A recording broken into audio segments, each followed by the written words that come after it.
ബിസ്മില്ലാ അൽഹംദുലില്ലാ വസ്സലാത്തു വസ്സലാമു അലാ റസൂലില്ലാ റബ്ബി ശ്റഹ് ലി സദ്രി വയസ്സിർ ലി അംരി.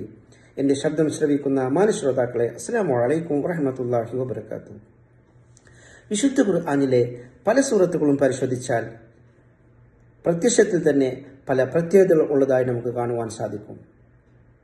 പാരായണ വേളയിലും ശ്രവണവേളയിലും മനസ്സിന് ആനന്ദമുണ്ടാക്കുന്നതും അല്ലെങ്കിൽ രോമാഞ്ചമുണ്ടാക്കുന്നതും അതുപോലെ തന്നെ ഹൃദയത്തിന് നടുക്കമുളവാക്കുന്നതുമായ ഒരു ചോദ്യമാണ് സൂറത്തുർ റഹ്മാനിലൂടെ 31 പ്രാവശ്യം അള്ളാഹു മനുഷ്യവർഗത്തെയും ജിന്നുവർഗത്തെയും അഭിസംബോധന ചെയ്തുകൊണ്ട് ചോദിക്കപ്പെട്ടിട്ടുള്ളത്. ആ ആയത്ത് ഇതാണ്: അഊദു ബില്ലാഹി മിനശ് ശൈത്വാനിർ റജീം ഫബിഅയ്യി ആലാഇ റബ്ബികുമാ തുകദ്ദിബാൻ. അപ്പോൾ നിങ്ങൾ രണ്ടു കൂട്ടരുടെയും റബ്ബിൻ്റെ ഏത് കാര്യങ്ങളെയാണ് വ്യാജമാക്കിക്കൊണ്ടിരിക്കുന്നത് എന്ന്. ഒരിക്കൽ നബി സല്ലല്ലാഹു അലൈഹി വസല്ലമ ജിന്നുകൾക്ക് ഖുർആൻ പഠിപ്പിക്കുന്ന സമയത്ത് അവർ മനുഷ്യരെക്കാളും അള്ളാഹുയെ ഓരോ പ്രാവശ്യം സ്തുതിക്കുകയുണ്ടായെന്ന് തിരുമിതി റിപ്പോർട്ട് ചെയ്ത ഹദീസ് പ്രകാരം നമുക്ക് മനസ്സിലാക്കാൻ കഴിയും. ഈ ഫബിഅയ്യി ആലാഇ റബ്ബികുമാ തുകദ്ദിബാൻ എന്ന ആയത്ത് കേൾക്കുമ്പോൾ എല്ലായ്പ്പോഴും ജിന്നുകൾ പറഞ്ഞിരുന്നു, ലാ ബിശൈഇൻ മിൻ നിഅമിക റബ്ബനാ നുകദ്ദിബു ഫലക്കൽ ഹംദ് എന്ന്. അവർ മനുഷ്യരെക്കാളും ഇതിനോട് റെസ്പോണ്ട് ചെയ്തു എന്നാണ് ഈ ഹദീസിലൂടെ നമുക്ക് മനസ്സിലാക്കാൻ സാധിച്ചത്. ഒരു പ്രാവശ്യം നബി സല്ലല്ലാഹു അലൈഹി വസല്ലമയെ മക്ക കാലഘട്ടത്തിൽ ജീവിതത്തിൽ അവരെ കാണാതാവുകയും സ്വഹാബികളെല്ലാം പേടിക്കുകയും ചെയ്തു. പിറ്റേ ദിവസം നബി സല്ലല്ലാഹു അലൈഹി വസല്ലമ മക്കയുടെ ഒരു ഭാഗത്ത് നിന്ന് നടന്നു വരുമ്പോൾ നബി സല്ലല്ലാഹു അലൈഹി വസല്ലമയെ അപ്രോച്ച് ചെയ്യുകയും, നബിയെ താങ്കൾ എവിടെയായിരുന്നു, ഞങ്ങൾ ഭയപ്പെട്ടു പോയി എന്ന് പറഞ്ഞപ്പോൾ നബി സല്ലല്ലാഹു അലൈഹി വസല്ലമ പറഞ്ഞു, ഞാൻ ജിന്നുകൾക്ക് വേണ്ടി ഈ സൂറത്തുകൾ പഠിപ്പിക്കാൻ പോയതായിരുന്നു എന്ന്. സുബ്ഹാനല്ലാഹ്. ഈ ആയത്തുകൾ റിപ്പീറ്റ് ചെയ്യുന്നത് അള്ളാഹു മനുഷ്യനോട് കാരുണ്യമുള്ളവനായത് കൊണ്ട് മാത്രമാണ് എന്ന് നമുക്ക് മനസ്സിലാക്കാൻ സാധിക്കും. ഈ സൂറത്തുർ റഹ്മാൻ തുടങ്ങുന്നത് തന്നെ അർ-റഹ്മാൻ അല്ലമൽ ഖുർആൻ എന്ന ഈ ആയത്തുകൾ വെച്ചുകൊണ്ടാണ്. അതായത് ഫസ്റ്റ് ആയത്ത് അള്ളാഹുവിൻ്റെ ആ കാരുണ്യത്തെക്കുറിച്ച് സൂചിപ്പിക്കുന്നു. രണ്ടാമത് ആ കാരുണ്യം കൊണ്ട് തന്നെയാണ് അള്ളാഹു അല്ലമൽ ഖുർആൻ, ഖുർആൻ നിങ്ങളെ പഠിപ്പിച്ചു കൊണ്ടിരിക്കുന്നത് അല്ലെങ്കിൽ ഖുർആൻ നിങ്ങളെ പഠിപ്പിച്ചത് എന്ന് മനസ്സിലാക്കാൻ സാധിക്കുന്നത്. പിന്നീട് 13ാമത്തെ ആയത്ത് മുതൽ അള്ളാഹു ഓരോ മനുഷ്യനെയും ഓർമ്മിപ്പിച്ചു കൊണ്ടിരിക്കുകയാണ് അവൻ തന്ന അനുഗ്രഹങ്ങളെക്കുറിച്ച്. മനുഷ്യൻ തീർച്ചയായും നന്ദി കെട്ടവൻ തന്നെയാണ്. അള്ളാഹുവിന് നന്ദി ചെയ്യുന്നതിന് പകരം അവൻ സദാസമയം നന്ദികേട് ചെയ്തുകൊണ്ട് ഈ ലോകത്ത് ജീവിക്കുകയും മരണപ്പെട്ടു പോയിക്കൊണ്ടിരിക്കുകയും ചെയ്യുന്നു.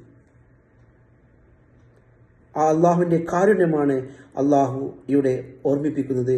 നിങ്ങൾ അള്ളാഹുവിനോട് നന്ദിയുള്ളവരായി തീരൂ, അള്ളാഹുവോട് നന്ദികേട് ചെയ്യുന്നവരായി തീരല്ലേ എന്ന്. വേറൊരു അത്ഭുതം നമുക്ക് മനസ്സിലാക്കാൻ സാധിക്കുന്നത്, ഇത് 31 പ്രാവശ്യം ഈ ക്വസ്റ്റ്യൻ ചോദിക്കുകയുണ്ടായല്ലോ. അതിൽ ആദ്യത്തെ 8 പ്രാവശ്യം ചോദിക്കപ്പെടുന്നത് ദുനിയാവിൽ നിങ്ങൾക്ക് ചെയ്തു തന്ന ആ വിഭവങ്ങളെക്കുറിച്ച് സംസാരിക്കുമ്പോഴാണ്, ആ അനുഗ്രഹങ്ങളെക്കുറിച്ച് സംസാരിക്കുമ്പോഴാണ്. പിന്നീട് അടുത്ത 7 പ്രാവശ്യം ചോദിക്കുന്നത് നരകശിക്ഷയും നരകത്തെ പറ്റിയും സംബന്ധിച്ച് സംസാരിക്കുമ്പോഴാണ്. പിന്നീട് 8 പ്രാവശ്യം സംസാരിക്കുന്നത് സ്വർഗത്തെ ഒരു കാറ്റഗറിയെക്കുറിച്ച് സംസാരിക്കുമ്പോഴാണ്. അടുത്ത 8 പ്രാവശ്യം വീണ്ടും ചോദിക്കുന്നത് സ്വർഗത്തിലെ ഉന്നതമായ മറ്റൊരു കാറ്റഗറിയെക്കുറിച്ച് സംസാരിക്കുമ്പോഴാണ്. ഖുർആന്റെ അത്ഭുതങ്ങളായ ഈ കാര്യങ്ങൾ, ഈ റിപ്പീറ്റേഷൻ ചെയ്യുന്ന ചോദ്യങ്ങൾ എല്ലാം ഖുർആന് അത്ഭുതങ്ങൾ ഉളവാക്കുന്നതാണ് എന്ന് നമുക്ക് മനസ്സിലാക്കാൻ സാധിക്കും. അള്ളാഹുവിൻ്റെ ആ അപാരമായ കാരുണ്യം കൊണ്ട് മാത്രമാണ് അള്ളാഹു ഓരോ മനുഷ്യനെയും വീണ്ടും വീണ്ടും ഓർമ്മിപ്പിച്ചു കൊണ്ടേയിരിക്കുന്നത്.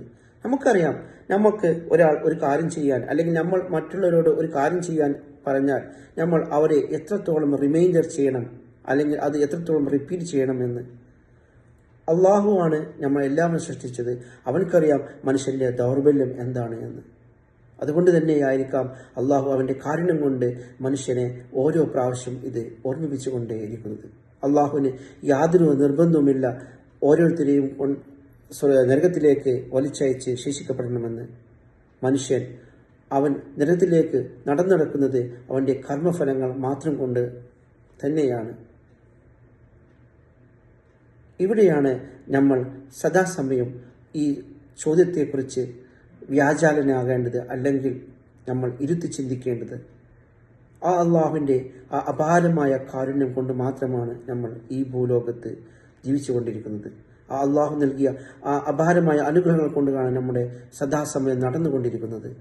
ആ അള്ളാഹുവിനെ നന്ദി കാണിക്കുന്നത് പകരം നമ്മൾ നന്ദികേട് കാണിച്ചു കൊണ്ടിരിക്കുന്നു.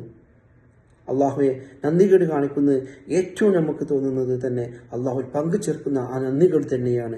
അള്ളാഹു ഒരിക്കലും ഇഷ്ടപ്പെടാത്ത, പുറത്തു തരാത്ത ആ വൻപാപമായ ഷിർക്ക് എന്ന അത്രയും ഡേഞ്ചറായ ആ ഷിർക്ക് തന്നെയാണ് മനുഷ്യൻ നന്ദികേടായി ചെയ്തുകൊണ്ടിരിക്കുന്നത്.